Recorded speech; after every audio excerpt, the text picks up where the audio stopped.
قرآن پاک صرف یہ بیان کرتا ہے کہ نفس واحدہ سے دونوں کو پیدا کیا گیا، وَبَثَّ مِنْهُمَا رِجَالًا كَثِيرًا وَنِسَاءً، اور پھر ان دونوں سے بہت سے مرد اور عورتیں پھر پھیلا دی گئیں، زمین پر پھر وہ عام ہو گئیں۔ یہی معاملہ ہر مرد اور عورت کا ہوتا ہے جب ان کا نکاح ہوتا ہے، تو آپ دیکھیے کہ پھر یہیں سے ہی سلسلہ نسب اور حسب شروع ہوتا ہے، اور یہیں سے پھر خاندان کی ایک پہچان بنتی ہے، جسے قرآن پاک نے سورۃ الحجرات میں بیان کیا، یا ایھا الناس، اے لوگو، انا خلقناکم من ذکر و انثی، کہ بے شک ہم نے تمہیں ایک مرد اور عورت سے پیدا کیا، وجعلناکم شعوبا وقبائل لتعارفوا، اور ہم نے تمہیں شعوب میں بنایا، قبائل میں بنایا، خاندانوں میں بنایا، کیوں؟ تاکہ تم ایک دوسرے کو جان سکو۔ اس لیے کہ آپ جانتے ہیں کہ اس سے پہلے جو آیات ہیں ان کی ہم تلاوت کر چکے ہیں، جن میں اخلاقی برائیوں کو، خرابیوں کو بیان کیا گیا، اور ایک قوم دوسری قوم کا تمسخر اڑاتی ہے، اپنے آپ کو بڑا برتر خیال کرتی ہے، تو اللہ سبحانہ و تعالیٰ نے پھر آخر میں یہ فرما دیا کہ اے لوگو، ہم نے تمہیں مرد اور عورت سے پیدا کیا۔ یعنی اس دنیا میں برتری اگر ہے تو ان اکرمکم عند اللہ اتقاکم، اسی آیت میں فرما دیا کہ برتری کس بنیاد پر ہے؟ تقوی کی بنیاد پر۔ دیکھیے اب یہاں پر اتقا کا لفظ آ گیا، تقوی۔ سورۃ النساء میں بھی آغاز تقوی سے کیا گیا، زیادہ متقی جو تم میں سے ہے، زیادہ متقی یعنی اللہ سبحانہ و تعالیٰ کی خشیت رکھنے والا، اللہ سبحانہ و تعالیٰ کے قوانین اور احکامات کی پابندی کرنے والا، اللہ سبحانہ و تعالیٰ کی آگہی رکھنے والا، خدا آگہی رکھنے والا، اس کے مختلف معانی پھر بن جاتے ہیں۔ تو یہاں پر فرمایا تم میں سے زیادہ متقی، زیادہ عزت والا وہ ہے جو تم میں سے زیادہ متقی ہے۔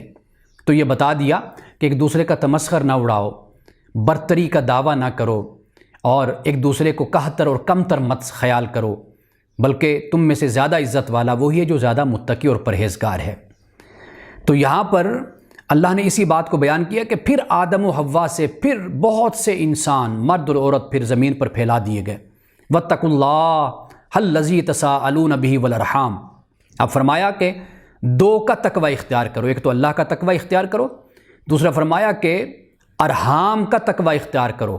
ارحام کیا ہے؟ رحم، جس کا ذکر میں پہلے کر چکا کہ ارحام سے مراد رشتہ داری، تعلق، یہ جو انسان ایک ہی رحم سے تعلق رکھتا ہے، دادی کے رحم سے تعلق رکھتا ہے، اور پھر اسی طرح انسان پیچھے جاتا جائے تو پھر جا کر حوا کے رحم سے، حضرت حوا کے رحم سے تعلق بن جاتا ہے۔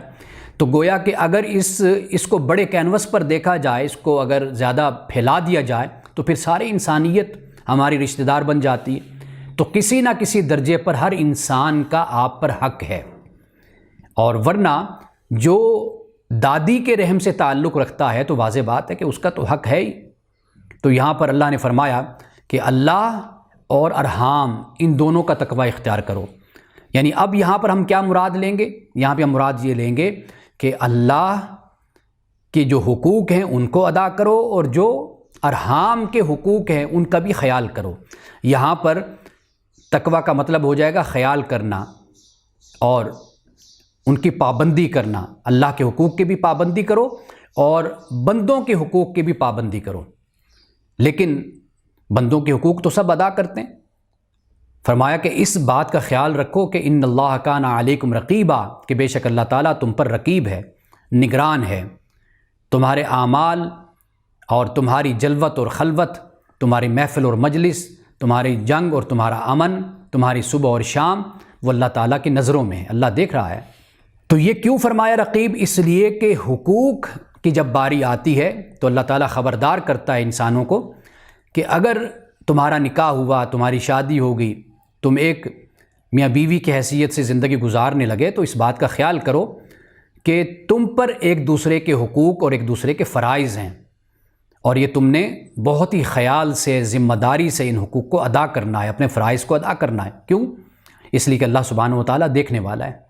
تو یہ پہلی آیت ہی ہمیں اس حوالے سے خبردار کر دیتی ہے کہ ہم جہاں اللہ کے حقوق کو ادا کریں وہاں پر ارحام کے حقوق کو بھی ادا کریں، اور سب سے بڑا رشتہ والدین کا ہوتا ہے، بیوی کا ہوتا ہے، بچوں کا ہوتا ہے، یہ سب سے بڑے رشتے ہیں۔ پھر اس کے بعد بہن بھائی آ جاتے ہیں۔ تو اللہ سبحانہ و تعالیٰ نے اس حد تک تاکید فرمائی کہ اللہ سبحانہ و تعالیٰ رقیب ہے، تمہیں دیکھ رہا ہے کہ تم کہیں پر ایک دوسرے کے ساتھ زیادتی تو نہیں کر رہے۔